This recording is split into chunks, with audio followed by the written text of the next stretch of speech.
राम मांझी की बात की जी जी जी, मैं उसी टैली की मैं बात कर रही थी कि एलजेपी से कम सीटों पर जीतन राम मांझी की पार्टी चुनाव लड़ रही थी, लेकिन 4 सीटों पर इस वक्त एचएम लीड करती हुई दिखाई दे रही है। हालांकि अब टैली में एलजेपी और एचएम दोनों बराबरी से 4-4 पर दिखाई दे रही है। लेकिन 6 में से 4 पर लीड करना हालांकि बहुत अर्ली है, लेकिन तो भी उन्होंने अपने स्ट्राइक रेट का असर आज एक ट्वीट करके दे भी दिया है, ये बताने के लिए कि भाई जितनी सीटों पे हम लड़े हमारा स्ट्राइक रेट बहुत अच्छा रहेगा। हाँ, पिछली बार 11 लड़के जो 4 सीटें उन्होंने जीती थी, वो 4 सीटें इस बार भी हो सकता है। जेडीयू बीजेपी बड़ा नेक एंड नेक चल रहे हैं। जेडीयू 22 पर आगे है, बीजेपी 23 पर आगे है। हालांकि अभी तुमने कहा कि बहुत ज्यादा इससे फर्क नहीं पड़ेगा, कोalition के अंदर आगे कौन अगर जीते तो मुख्यमंत्री बनेगा, लेकिन फिर भी हमारे लिए तो डिस्कशन से एक इंपॉर्टेंट बात है कि कौन सी पार्टी बड़ी पार्टी बनती है। तो फिलहाल बिल्कुल बराबर का मामला दिखाई दे रहा है। बराबर सीटों पर लड़े भी हैं जेडीयू और भारतीय जनता पार्टी। डिस्कशन इसी वजह से है कि बराबर सीटों पर लड़े हैं, पहली बार दोनों बराबर सीटों पर लड़े हैं, इसलिए ही वो डिस्कशन का विषय है। आरएलएम 2 पर आगे हो गई है, तो अब एनडीए के सहयोगी भी जोर लगा रहे हैं। देखिए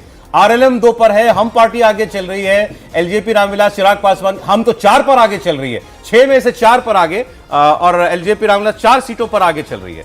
तो 90 सीटों का जो ट्रेंड है और कहते कहते 91 सीटों का ट्रेंड सामने आ गया है, जिसमें एनडीए 56 सीटों पर लीड कर रही है। महागठबंधन की बात करें 28 सीटों पर लीड, और जन स्वराज के खाते में जो अभी 4 सीटों का आंकड़ा है वो जस का तस बना हुआ है। जेडीयू और बीजेपी बराबरी पर 23 सीटों पर लीड, एलजेपी 4, एचएम 4, आरजेडी भी 20 सीटों पर लीड करती हुई दिखाई दे रही है। इधर आरएलएम का भी खाता 1 सीट पर और बढ़ता हुआ दिखाई दे रहा है। 1 सीट सहरसा, जहां से उपेंद्र कुशवाहा की पत्नी चुनाव लड़ रही हैं, वो लीड कर रही हैं सहरसा से। इधर कांग्रेस और लेफ्ट बराबर दिखाई दे रहा है, लेफ्ट से ज्यादा सीटों पर कांग्रेस चुनाव लड़ रही है, लेकिन अभी बराबर दिखाई दे रही है 3-3 सीटों पर। सर रुझान